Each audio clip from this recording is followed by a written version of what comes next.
Hello guys, so sasagutin ko yung comment ni Sir Romses08. Sino po mas mura, soysing or grocery? Nag-comment siya dun sa receiving ko ng order from grocery. So sa hindi nakakaalam, grocery po ay application na pwede kang mag-order online. Then, ganun din po yung soysing. Kaya lang hindi na ako masyadong familiar ngayon sa mga promos ni soysing kasi hindi na po ako masyadong umu-order.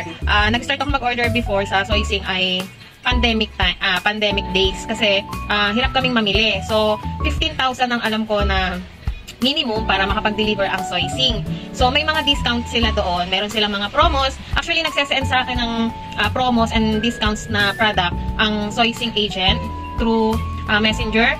Yun, kaya lang hindi na po ako nakaka-order kasi ngayon nakakalabas na kami, nakakapamili na ako. Plus, maganda kasi yung offer at saka promos ng grocery app.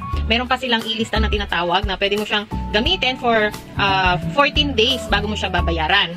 Kaya hindi ko sigurado kung mas mura na ba si soysing o mas mura si grocery. Kasi more on grocery ako ngayon namimili or nag-o-order. Tsaka pagka kasi marketing, talagang wala namang, para sa akin pagka marketing, hindi ka dapat mag-stick sa isa o dalawang supplier. Maganda, 5 o higit pa. Para at least meron kang pamimilian kung saan yung mas mura. Kasi konti lang din naman ang nagiging difference nila, lalo na sa mga promos. Let's say, kay soysing, meron less 20% or 10% para dun sa items. Ganon din si groceries. Before, ang ginagawa ko, kung halimbawa mas mura ang dilata kay grocery, dito ako nakuha. Hindi mo nakukuha sa soysing. Tapos kapag mura ang chichirya dito sa soysing, dito ako nakuha. Kasi si groceries, konti lang yung mga tawag ito, mga chichirya. So, ayun. Pero ngayon po, mas more on talaga ako na-order sa grocery kasi mas convenient para sa akin. Yan. At saka, ang ginagamit ko is yung ilista. Napakalaking bagay para sa mga sari-sari store owner na kulang yung puhunan, pwedeng yun ang gamitin. Ang terms niya ay 14 days, basta okay yung pagbabayad mo.